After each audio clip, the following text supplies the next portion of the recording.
Okay, good evening everybody. This is Red Abaygar of Kayumanggi Drums. It's been a long time that I haven't posted any photos, any videos, any updates in Kayumanggi Drums Philippine Djembe community. But right now, we just received a size 13 by 26 inches djembe na ito ay kailangan nating i-repair for replacement of goat skin.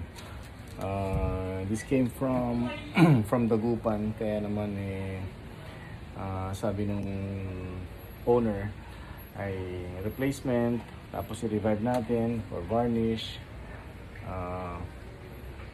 Kailangan to mga 3 days to 4 days na sa kanya na. Okay, we will just start removing the skin, and later on we will show you the replacement, the goat skin replacement. Okay, ayos. So we'll keep you updated. All right, time check is 10:37 in the evening. All right. Okay, yan, tatanggalin muna natin yung mga tali, luluwagan lang muna natin para yung ibang djembe player kasi lahat tinatanggal, but on my style, on my technique, kalahati lang ang tinatanggal ko para less trabaho, less hirap sa pagpabalik ng goat skin. At syempre tsaka syempre i-refurbish natin to, lilinisin natin mabuti yan. I remember I made this djembe 8 years ago, 9 years ago. It's a very good friend. Ang ginamit kong kahoy dito is mangga. Ito yung ako'y very active pa of making djembe. But right now, puro ano na lang, made to order. Kasi medyo scarce na ang paghahanap ng kahoy at medyo hinahabol tayo ng mga friends kapag tayo ay umorder ng malalaking volume ng mga kahoy. So sometimes pinagbabawal na. Pero with our permit sa DENR, nakakahingi tayo ng mga logs, mga tataas. Ang diameter is 14-15, and then dadaling ko naman doon sa may sa torno plate machine. This is a one-piece djembe na hindi to putol kasi I've known some djembe players, they are making two-piece. Yung bell muna ay yung ball, and yung bell naman magkahiwalay. Tapos dinidikit nila, nilalagyan ng epoxy dito, which is it's not durable. Kasi malalaman mo kapag buo, iba yung tunog niya, buong kahoy. Yun ang aking products that time. So ngayon, Kayumanggi Drums is now focusing on repairs and replacement of goat skin. Pero if you still want to have your Kayumanggi Drums djembe, you can just ask and PM us. You can send the design kasi ito personalized design to. Yan. So there you go. So, i-update namin kayo sa pagmamount ng goat skin. But right now, tinatanggalan muna natin ang ating mga tali. And then, tuning tayo. 3 days natin patutuyuin ito para naman yung fresh na goat skin ang ilalagay natin. Okay? Alright. Okay, everybody. Here's the raw goat skin. Fresh to.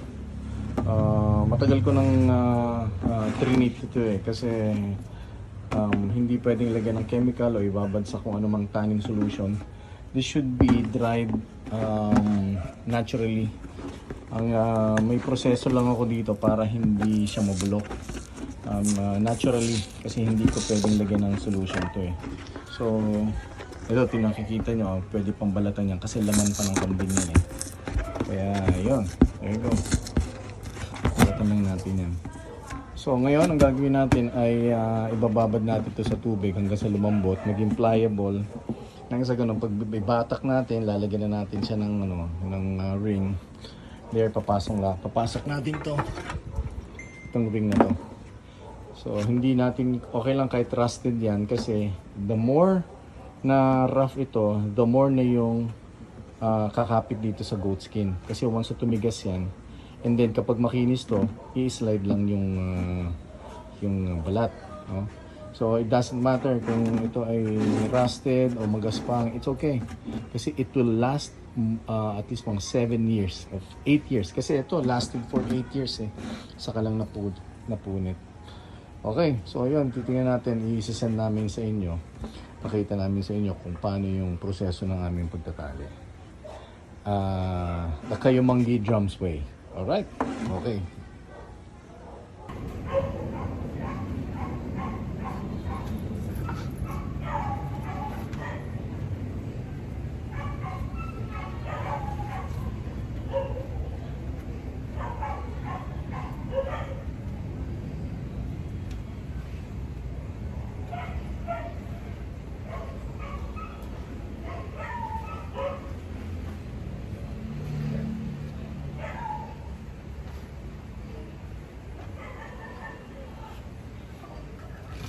Lalagyan naman natin yung music yan.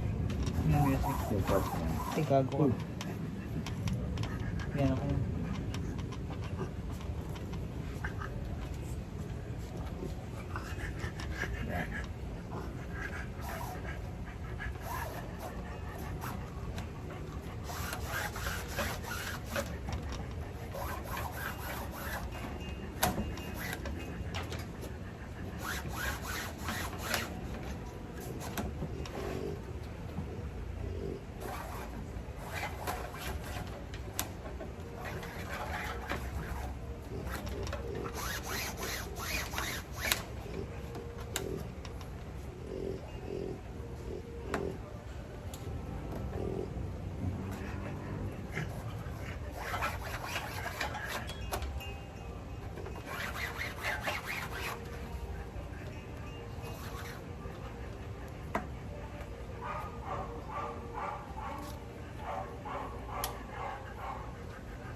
Okay, eto na. Na-mount na natin ng mabuti yung size 13 inches djembe. So, since malaki yung goat skin, ang ginawa na lang natin, ipinalibutan na lang natin. Hindi na natin, pinalibutan natin dito sa bearing para hindi kita yung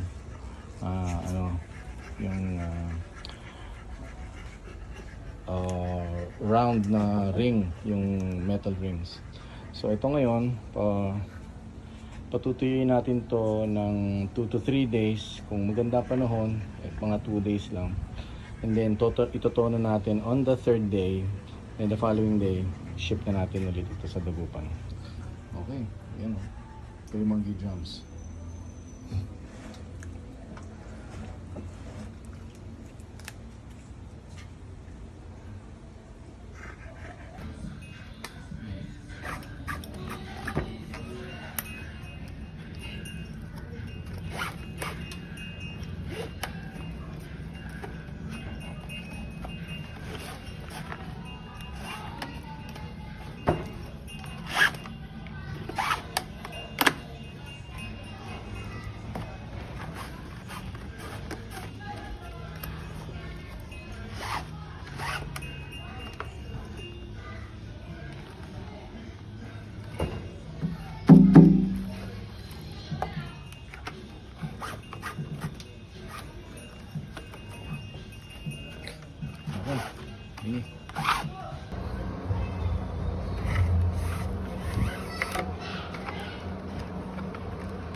Okay bro, ito na yung newly mounted natin ng goat skin. Size 13 by 26 inches. Okay, this is a fresh goat skin. Kahapon natin ginawa dahil ni-rush natin yung pagpapatuyo nito, tinira natin ng blower. Okay, sound check tayo.